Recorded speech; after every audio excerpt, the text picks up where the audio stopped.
आज मैं आपके समक्ष कक्षा 10 की पाठ्यपुस्तक क्षितिज भाग 2 में संकलित संस्मरण मानवीय करुणा की दिव्य चमक की व्याख्या हेतु उपस्थित हूँ, जिसके लेखक हैं बहुमुखी प्रतिभा के धनी साहित्यकार श्री सर्वेश्वर दयाल सक्सेना।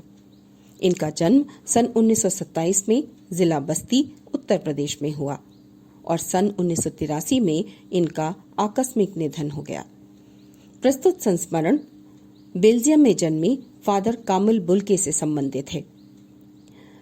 बेल्जियम, जो कि गिरजों, पादरियों, धर्मगुरुओं एवं संतों की भूमि रही है, लेकिन फादर बुल्के ने भारत को अपनी कर्म भूमि बनाया। उनका बहुत ही मर्मस्पर्शी चित्र खींचा है सर्वेश्वर जी ने। तो पहले जानते हैं फादर कामिल बुल्के के बारे में। बेल्जियम में जन्मी कामिल बुल्के जब इंजीनियरिंग के अंतिम वर्ष की पढ़ाई में पहुंचे तो उनके मन में सन्यासी बनने की इच्छा जागी। यद्यपि भरा पूरा परिवार था उनका, 2 भाई, 1 बहन, माँ, पिता। तो पढ़ाई छोड़कर वे अपने धर्मगुरु के पास गए और एक शर्त रखी, बच्चों, सन्यास लेते समय सन्यास चाहने वाला शर्त रख सकता है। उन्होंने शर्त रखी कि वे भारत जाएंगे और इस प्रकार वे भारत आ गए। सबसे पहले जेसुइट संघ में 2 साल पादरियों के बीच धर्माचार की उन्होंने पढ़ाई की। फिर 9-10 वर्ष दार्जिलिंग में रहकर पढ़े। फिर कलकत्ता से बीए किया और इलाहाबाद से एमए हिंदी में किया। 1950 में उन्होंने रामकथा उत्पत्ति और विकास इस विषय पर शोध यानी रिसर्च किया। बच्चों, श्री राम के चरित्र से वे बहुत ज्यादा प्रभावित थे। हिंदी साहित्य एवं भाषा के लिए उनका महान योगदान था। उन्होंने मातरलिंग के नाटक ब्लू बर्ड का हिंदी अनुवाद नील पंछी नाम से किया। रांची में संस्कृत एवं हिंदी विभाग के विभागाध्यक्ष रहते हुए अंग्रेजी हिंदी कोश यानी डिक्शनरी तैयार की। बाइबल का हिंदी में अनुवाद किया। उनकी सबसे बड़ी चिंता हिंदी को राष्ट्रभाषा के रूप में देखने की थी। हर मंच से वे अपनी इस तकलीफ को व्यक्त करते। उन्हें इस बात का बहुत दुख था कि हिंदी वाले ही हिंदी की सदैव उपेक्षा करते हैं। अब बात करते हैं उनके स्वभाव की। वे जिससे भी मिलते, घर परिवार के बारे में, निजी दुख तकलीफ के बारे में पूछना उनका स्वभाव था। बड़े से बड़े दुख में जब वे सांत्वना भरे शब्द बोलते तो वे शब्द जादू का सा काम करते थे, जिन्हें सुनकर हृदय में आशा की किरण जाग जाती थी, उत्साह भर जाता था। फादर का यह असाधारण गुण किसी गहरी तपस्या से ही प्राप्त होता है, जो उनमें सहज भाव से था। मानवीय करुणा की दिव्य चमक संस्मरण का आरंभ फादर बुल्के की मृत्यु के प्रसंग से होता है।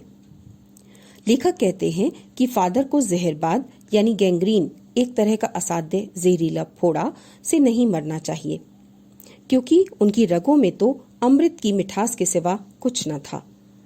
प्रभु की आस्था ही जिनका अस्तित्व था, उनके लिए उम्र के अंतिम पड़ाव में इतनी तकलीफ क्यों? लेखक का यह प्रश्न आज भी अनुत्तरित है। आगे बढ़ते हैं हम। कैसे दिखते थे फादर बुल्के? गोरा रंग, सफेद झाई मारती हुई भूरी दाढ़ी, नीली आंखें, एक लंबी सफेद चोगे से ढकी आकृति, मानो बाहें खोल गले लगाने को आतुर, हर किसी के प्रति ममता एवं अपनत्व से भरे हुए। लेखक और फादर बुल्के का साथ 35 सालों का था। इलाहाबाद और दिल्ली से जुड़ी उनकी यादें लेखक के हृदय में सदैव जीवित रहीं। लेखक उनकी बाहों का दबाव अपने सीने पर सदैव महसूस करता रहा। लेखक के लिए फादर को याद करना उदास शांत संगीत को सुनने जैसा है। बच्चों, जिस प्रकार उदास शांत संगीत को सुनने से मन भावों से भर जाता है, उसी प्रकार फादर को याद करके भी लेखक भावुक हो जाता है। उसका मन भावनाओं से भर जाता है, क्योंकि इतनी ही श्रद्धा और आस्था लेखक को फादर कामिल बुल्के के प्रति थी। उनको देखना करुणा के निर्मल जल में स्नान करने जैसा था, अर्थात फादर की करुणा का स्पर्श पाकर मन का अच्छाइयों की ओर प्रेरित होना और उनसे बात करना कर्तव्य बोध एवं अच्छे कर्म के लिए प्रेरित होना था। लेखक को परिमल यानी युवा साहित्यकारों के समूह से जुड़े दिन याद आते हैं। जब सभी एक पारिवारिक रिश्ते में बंधे थे, जहां फादर बुल्के बड़े बुजुर्ग के समान हंसी मजाक में निर्लिप्त यानी बिना लिप्त हुए शामिल होते। हिंदी साहित्यकारों की रचनाओं पर बहस में न केवल वे शामिल होते बल्कि अपनी बेबाक राय भी देते। इतना ही नहीं, लेखक के घर में कोई उत्सव हो या संस्कार, वे बड़े भाई और पुरोहित के समान ढेरों आशीर्वाद देते। उनकी नीली आंखों में तैरता वात्सल्य ऐसा था जैसे किसी ऊंचाई पर देवदार की छाया। बच्चों, बहुत ऊंचाई पर जहां और कोई पेड़ नहीं मिलते, देवदार का वृक्ष यात्रियों को संरक्षण देता है, उसी प्रकार फादर दूसरों को अपनापन, प्रेम एवं संरक्षण देने वाले थे। बच्चों, जब लेखक सर्वेश्वर दयाल सक्सेना की पत्नी एवं पुत्र की मृत्यु हो गई, तब वे निराशा में डूब गए थे। ऐसे में फादर ने उनसे कहा था, हर मौत दिखाती है जीवन को नई राह, और उससे झरती हुई गहन शांति लेखक को सदैव याद आती रही। बच्चों, जब फादर रांची में विभागाध्यक्ष थे, तभी वहां बीमार पड़े। वहां से पटना और फिर दिल्ली आए। बीमारी की खबर लेखक को नहीं लगी, और जब लेखक गए तब फादर ने हमेशा की तरह बाहें खोलकर लेखक को गले नहीं लगाया। उनकी बाहें उंगलियों को उलझाए हुए ताबूत के अंदर जो थीं, वह शांति जो उनके चेहरे पर से कभी बरसती थी, वह आज स्थिर हो गई थी। प्रेम, अपनापन जैसी भावनाएं जो उनकी आंखों से और चेहरे से बहती थीं, वह आज जम गई थीं।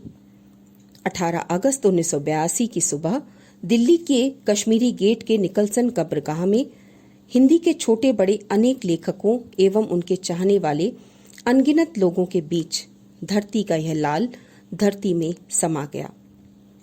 तब रोने वाले इतने थे कि उनको गिनना स्याही फैलाने के समान था, अर्थात उन्हें गिना नहीं जा सकता, असंभव था उनको गिनना।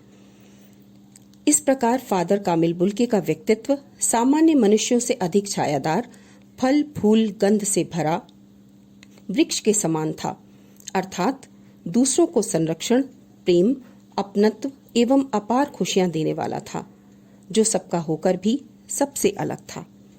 मानवीय करुणा की दिव्य चमक में लहलहाता था, यानी फादर मानवीय गुणों से भरे हुए थे। मानवता के प्रति कल्याण की भावना, प्रेम, करुणा एवं वात्सल्य की भावना उनके अंदर कूट कूट कर भरी थी।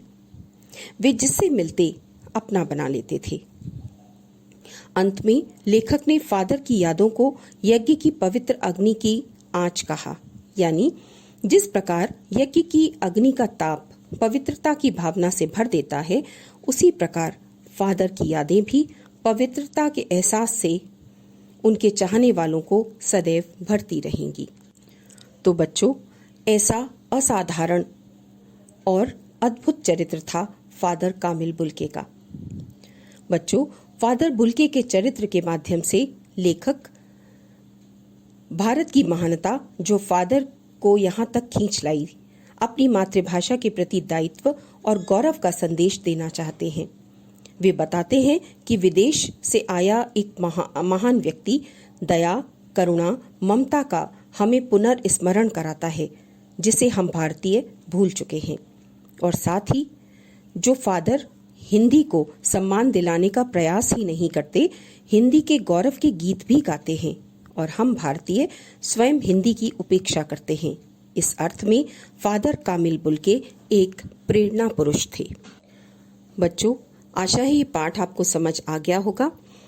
आपकी मदद के लिए, सहायता के लिए, प्रश्नोत्तरों के लिए मैं लिंक डिस्क्रिप्शन बॉक्स में दे रही हूँ, आप उससे मदद ले सकते हैं।